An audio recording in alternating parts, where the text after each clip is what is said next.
Respecto a otro de los puntos del programa, que es el planteamiento de las oposiciones y de los traslados, tenemos que remitirnos a lo establecido en el artículo 384 del Código Procesal Civil y Comercial, con el escrito, el cual establece: con el escrito en que se propusieron las oposiciones, se agregará toda la prueba instrumental y se ofrecerá la restante. De todo ello se hará traslado al actor, quien deberá cumplir con idéntico requisito. Este planteamiento de oposición va a tener el trámite de un incidente dentro del proceso, en el cual, como dije al comienzo, se van a invertir los roles. El demandado va a pasar a ser actor y el actor va a pasar a ser demandado. Obviamente que este traslado de las excepciones es de carácter obligatorio para no violar el derecho de defensa de las partes. Respecto a los efectos, tenemos que remitirnos también al Código Procesal Civil y Comercial para poder observar los efectos que producen el caso de que se desestimen o en caso de que se hagan lugar a las excepciones.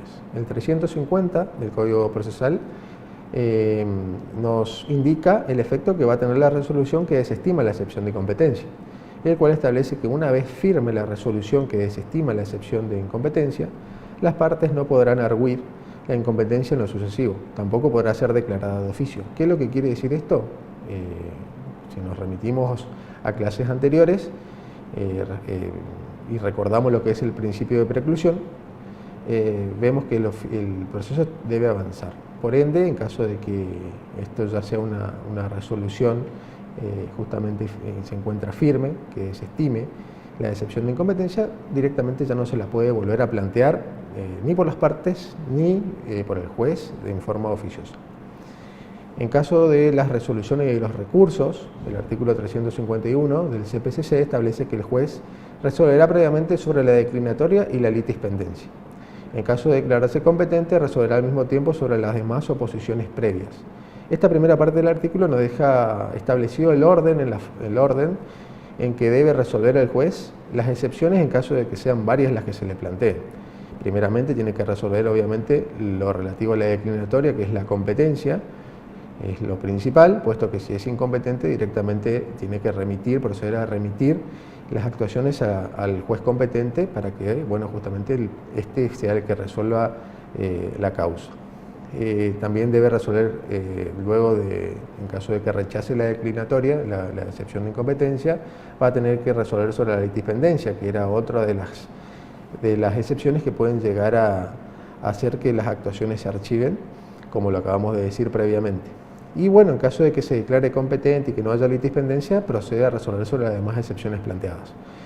Prosigue el artículo estableciendo que la resolución será apelable en relación, salvo cuando se tratare de la excepción de falta de legitimación y el juez hubiera resuelto que la falta de legitimación no era manifiesta, en cuyo caso la decisión será recurrible.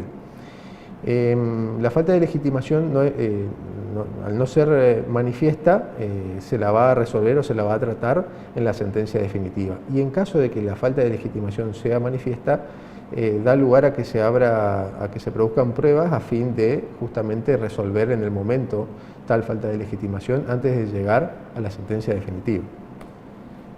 Otro de los efectos que producen justamente la admisión de las oposiciones se encuentra regulado en el artículo 352 del CPCC, el cual establece, por ejemplo, en caso de que se admita la oposición de competencia, bueno, el juez debe remitir las actuaciones al que considere competente. En caso de que se admita la excepción de cosa juzgada, falta de legitimación manifiesta y prescripción, directamente se debe rechazar la demanda y mandar a archivar las actuaciones. En caso de que se haga lugar a la litispendencia, bueno, tenemos dos opciones aquí, como habíamos dicho, por conexidad, cuando dos de esos tres elementos, sujeto, objeto, causa, sean idénticos, se debe mandar a acumular las actuaciones con el proceso que se encuentra pendiente previamente, en el cual no hay sentencia definitiva dictada, y en caso de que haya litispendencia por identidad, es decir, que los tres elementos, sujeto, objeto y causa, sean iguales, coincidan con el otro proceso, se tienen que justamente archivar las actuaciones.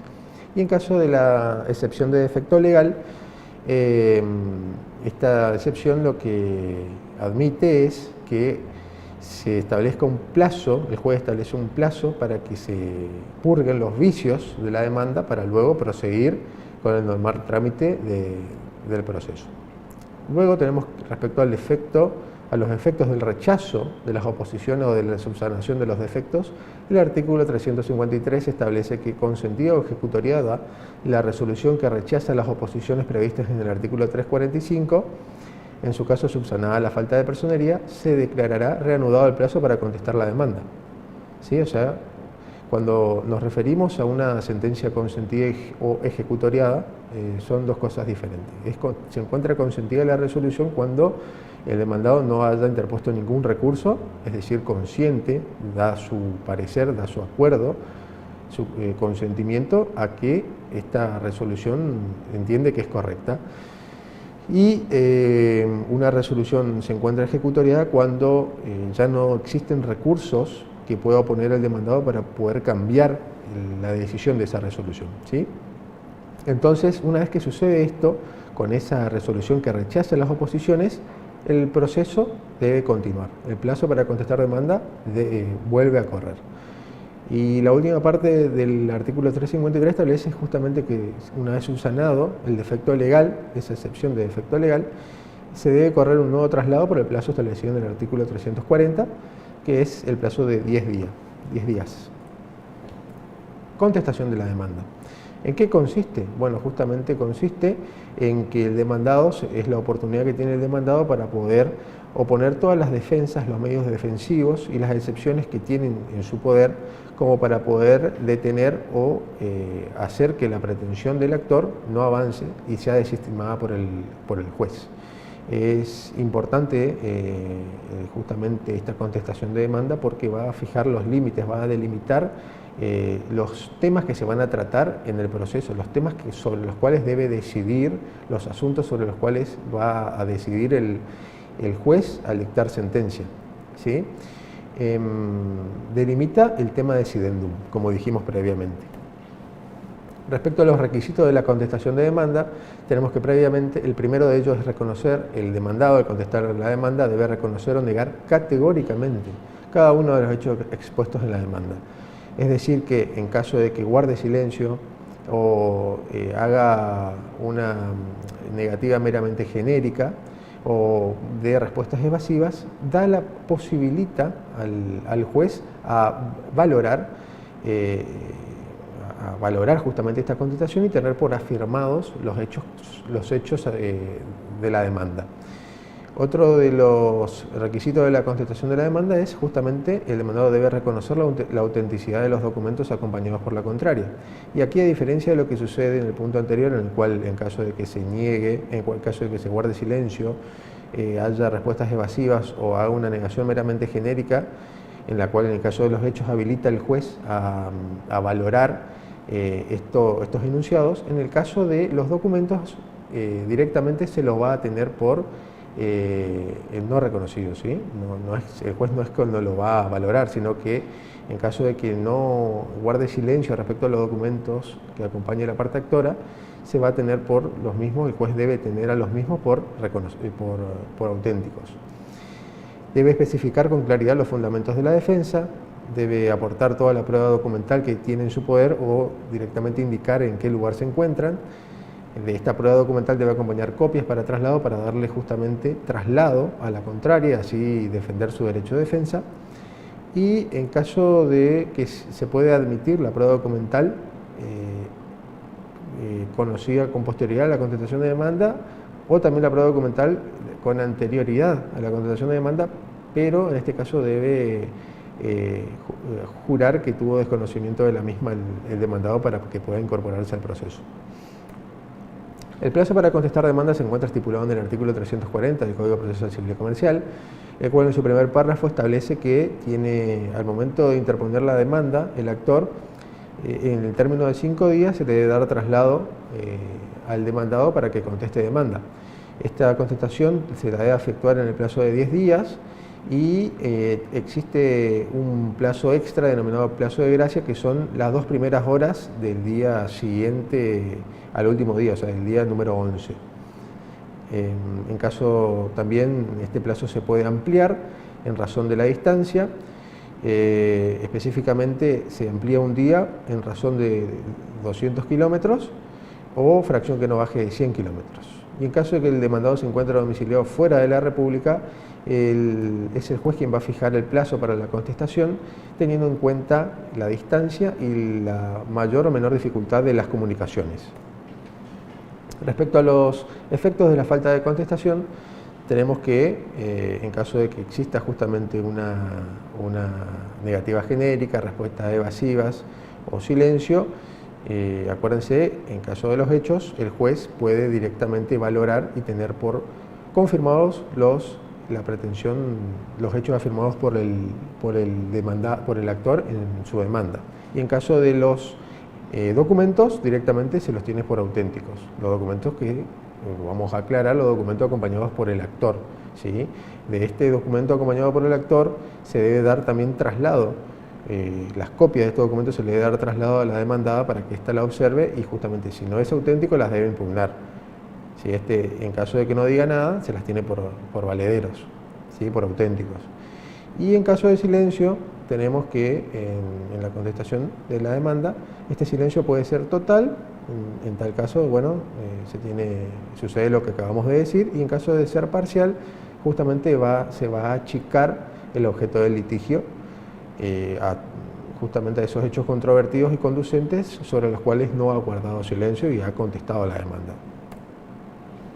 Bueno, esto es respecto a lo que dejamos sentado lo que es la contestación de la demanda. Ahora pasamos a lo que es el allanamiento. ¿En qué consiste el allanamiento? El allanamiento consiste justamente en el reconocimiento por parte del demandado de la pretensión del actor. La oportunidad para poder efectuar el allanamiento es en cualquier momento antes de la sentencia.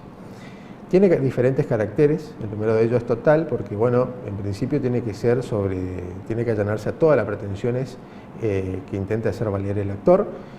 Para la doctrina, sin embargo, establecen que existe el allanamiento parcial, es decir, el allanamiento sobre determinadas pretensiones, no sobre la totalidad de las pretensiones, sino sobre una determinada pretensión del actor, por lo cual, bueno, justamente el juez va a tener que fallar y tenerlo por allanado al demandado respecto a esta pretensión, y respecto a las que no se haya allanado va a continuar el proceso normalmente. Este allanamiento debe ser categórico, es decir, no debe dejar lugar a dudas, debe ser claro y conciso. Tiene que ser oportuno, puesto que debe ser efectuado bajo las condiciones de tiempo, lugar y forma, es decir, antes del dictado de la sentencia. Debe ser incondicionado, puesto que el demandado no puede supeditar el allanamiento al cumplimiento de una determinada condición, y debe ser efectivo. Esto, cuando hablamos de efectivo, voy a citar el ejemplo de los casos de los procesos ejecutivos en el cual se demandan una determinada suma de dinero por el incumplimiento de una obligación derivada de un título ejecutivo, como ser un pagaré. En tal caso, para poder justamente que este allanamiento sea efectivo, debe acompañar el dinero requerido o por el cual se demande por el actor en este proceso ejecutivo. Respecto al objeto del allanamiento, tenemos que se va a extinguir justamente el proceso solamente en el caso del allanamiento total. En caso de que el allanamiento sea parcial, simplemente la doctrina establece que se va a achicar el objeto del litigio. Obviamente que todos aquellos derechos en los cuales sean inderogables, improrrogables, y en los cuales sean objeto de este allanamiento por parte del demandado y que afecten al orden público, no se puede tener por producido, ¿sí? Respecto a los efectos del allanamiento, hay varias posibilidades. En caso de que la pretensión interpuesta en la demanda por el actor, ¿sí?, sea lícita, de cumplimiento posible y que no comprometa el orden público, y en el cual el demandado se allane totalmente, se debe justamente hacer lugar y el juez debe proceder a dictar la sentencia en el cual se lleve una resolución en la cual tenga por allanado al demandado en las pretensiones del actor. En caso de que la pretensión interpuesta por el demandado en su demanda sea ilícita y de cumplimiento imposible, directamente el juez lo que debe hacer es rechazar la demanda, ¿sí? No se puede producir un allanamiento cuando la pretensión sea ilícita y de cumplimiento imposible. Y en caso de que el allanamiento del demandado se comprometa el orden público y no sea realizado por todos los demandados, se debe rechazar esta solicitud de allanamiento y seguir con el trámite ordinario del proceso. Sentado ello, pasamos a lo que es la reconvención. Para ello debemos remitirnos a lo establecido en el artículo 365 del CPCC, el cual establece que al contestar la demanda, el demandado podrá deducir reconvención cuando ésta deba suscitarse por el mismo procedimiento de aquella y corresponda a la competencia del tribunal interviniente. Serán aplicables en lo pertinente todas las reglas establecidas respecto de la demanda. La reconvención será admisible si las pretensiones en ella deducidas derivaren de la misma relación jurídica o fueran conexas con las invocadas en la demanda. Entonces, en base a este artículo podemos decir que la reconvención es la interposición justamente de una pretensión nueva, independiente y autónoma por el demandado en el proceso, ¿sí? El cual existen diferentes requisitos que deben contener para que sea procedente esta reconvención. La debe efectuar el demandado al momento de contestar demanda, esto lo vemos del propio artículo 365. Debe sustanciarse esta reconvención por el mismo procedimiento de la demanda y tiene que ser, debe corresponder a la misma competencia del tribunal interviniente. Y por último, lo que va a hacer el juez es dictar una sentencia única en la cual se va a resolver tanto la demanda como la reconvención, todo en el mismo proceso. Requisitos de la reconvención. Como dijimos, se debe deducir en el mismo escrito de contestación de demanda, debe corresponder por razón de la materia a la competencia del juez que conoce de la pretensión inicial, debe ser susceptible de ventilarse por los mismos trámites de la demanda principal, se debe deducir en vía principal y no en forma subsidiaria, debe derivar de la misma relación jurídica o ser conexa con la pretensión originaria y se debe fundar en un interés directo del reconveniente. Todos estos requisitos surgen del artículo precedentemente leído. Sentado ello, pasamos a otro instituto jurídico, que es el instituto de la rebeldía, otra de las posibilidades que puede tener, o de las consecuencias que puede tener la no contestación de demanda por parte del demandado. Este instituto se encuentra establecido en el artículo 74 del CPCC, el cual establece que la parte con domicilio conocido, debidamente citada, lo que quiere decir que esté debidamente notificada a través de una cédula, que no compareciere durante el plazo de citación o abandonar el juicio después de haber comparecido, será declarada en rebeldía a pedido de la otra. Entonces, con esta primera parte del artículo podemos decir que una parte es rebelde cuando, habiéndose sido debidamente notificada de la demanda a través del diligenciamiento en forma positiva de su cédula correspondiente, no hubiera comparecido al proceso en el plazo que hubiera tenido para hacerlo, o que habiendo comparecido hubiera abandonado posteriormente el proceso, ¿sí? La segunda parte de este artículo establece que esta resolución, la resolución que declara la rebeldía, se debe notificar por cédula o en su caso por edictos que se publicarán durante 2 días. Estos edictos se deben publicar por el boletín oficial o por un diario de mayor difusión del lugar en donde se va a recurrir el proceso, ¿sí? Las sucesivas resoluciones se entenderán por notificadas por Ministerio de la Ley. Esto es, bueno, con posterioridad, justamente lo que sucede con posterioridad a la notificación de la resolución que lo declare rebelde. Hay excepciones. Por ejemplo, la sentencia definitiva dictada en el proceso no se debe notificar por el Ministerio de la Ley, sino por cédula. Requisitos de la rebeldía. La notificación de la citación en el domicilio del litigante, o sea, la notificación de la citación se debe efectuar en el domicilio del litigante. Se va a dar en caso de incomparecencia del demandado o de abandono del proceso con posterioridad de haber comparecido. Debe haber una falta de justificación en esta inasistencia en el proceso y debe haber una petición de la contraria, es decir, no puede ser declarada de oficio. El caso de las personas inciertas o con domicilio ignorado es un caso diferente, en el cual luego de la notificación por edictos, porque justamente no se las puede encontrar a estas personas, no se las puede determinar, se va a designar a un defensor oficial para que lo represente en el proceso. Algo totalmente diferente de lo que sucede en el caso de que se declare rebelde a la parte en el proceso.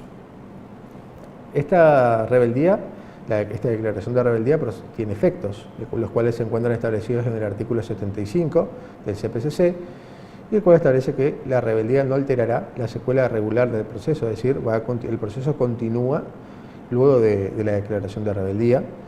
La sentencia será pronunciada según el mérito de la causa. En caso de duda, la rebeldía declarada y firme constituirá presunción de verdad de los hechos lícitos que se fueran afirmados por quien obtuvo la declaración, este es el actor. Serán a cargo del rebelde las costas causadas por su rebeldía. Entonces, el principio general, y ya lo dije, respecto a la notificación es que todas las notificaciones que se deban efectuar con posterioridad a la notificación de esta declaración de rebeldía van a ser por el Ministerio de la Ley, con excepción de determinados actos como ser la sentencia definitiva, la cual debe ser notificada por cédula. El valor de la declaración de rebeldía en la sentencia, en principio, no va a influir en la sentencia, la valoración que haga el juez en la sentencia, puesto que éste va a decidir de acuerdo a las pruebas que se hayan ofrecido en el proceso. Las costas, es decir, los gastos, van a estar a cargo del rebelde, todos estos gastos que fueron causados como consecuencia de su declaración de rebelde. La rebeldía cesa, de acuerdo a lo establecido en el artículo 79, si el rebelde compareciera en cualquier estado del juicio. Entonces va a ser admitido como parte y cesando el procedimiento de rebeldía se continuará con él la sustanciación sin que ésta pueda en ningún caso retrogradar. Entonces, ¿cuándo cesa la rebeldía? Con la comparecencia del demandado, con la comparecencia del rebelde. El proceso no puede retrogradar, esto quiere decir que si ya precluido el plazo para contestar demanda y comparece con posterioridad el rebelde, no quiere decir que los plazos se le van a volver a computar, van a volver a cero para poder contestar demanda, no. Esta etapa, este derecho procesal ya precluyó. Respecto a las alternativas posteriores a la traba de la litis, tenemos que, bueno, ¿cuándo se encuentra trabada la litis? La litis se encuentra trabada cuando esta demanda ha sido correctamente notificada al demandado y está comparecido o no a contestar demanda, ¿sí? Entonces, en este caso, se va a proceder a la apertura de la causa prueba y a fijar una fecha para establecer o para llevar a cabo la audiencia preliminar. Estas son dos situaciones que la vamos a explicar en la bolilla siguiente. Entonces, ¿en qué oportunidad se debe proceder a efectuar la apertura de la causa pruebas? Se va a proceder a efectuar la apertura de la causa prueba cuando existan justamente hechos controvertidos, es decir, afirmados por una parte y negados por la otra, que sea necesario probarse, ¿sí? Para poder, justamente el juez pueda tener herramientas para poder sentenciar. Asimismo, estos hechos tienen que ser conducentes, es decir, deben tener una entidad suficiente como para poder influir en la decisión que va a tomar el juez en la sentencia. Ahora bien, ¿cuándo no corresponde efectuar la apertura de la causa pruebas? Cuando, por ejemplo, en el caso de la audiencia, llevándose a cabo la audiencia preliminar, las partes desistiesen de los medios probatorios que hubieran aportado o no hubiesen aportado ningún otro medio probatorio que no sean las constancias del expediente y las documentales ya justamente acompañadas. En ese caso no hace falta proceder a efectuar la apertura de la causa prueba. Se debe justamente, como dice el punto siguiente, prescindir de la misma. Y la declaración de puro derecho. ¿Cuándo el juez debe declarar la causa como de puro derecho? Cuando la parte contraria la parte demandada hubiera reconocido los hechos afirmados por el actor en su escrito de demanda, pero estuviera desconociendo los efectos jurídicos que le asigna el mismo a cada uno de estos hechos, ¿sí? Respecto al último instituto que vamos a analizar en el día de hoy, es el hecho nuevo. El mismo se encuentra establecido en el artículo 357 del Código Procesal Civil y Comercial, el cual establece que cuando con posterioridad a la contestación de la demanda o de la reconvención ocurriere o llegase a conocimiento de las partes algún hecho o documento que tuviese relación con la cuestión que se ventila, podrán alegarlo dentro de los 5 días posteriores a la notificación de la audiencia preliminar prevista en el artículo 368. Si el juez considerase inadmisible el planteo, lo desestimará in limine, mediante resolución fundada, ¿sí? La resolución que admitiere el hecho nuevo será inapelable. La que rechace, la resolución que rechace la incorporación de este hecho nuevo será apelable con efecto diferido. Entonces, primero que nada, los requisitos del hecho nuevo. ¿Qué es un hecho? Es un elemento fáctico diferente a un cambio de decisión jurisprudencial. ¿Qué oportunidad tiene el demandado para alegar un hecho nuevo? Bueno, tenemos que recurrir a la filmina anterior, la cual establece que podrán alegarlo dentro de los 5 días posteriores a la notificación de la audiencia preliminar prevista en el artículo 368.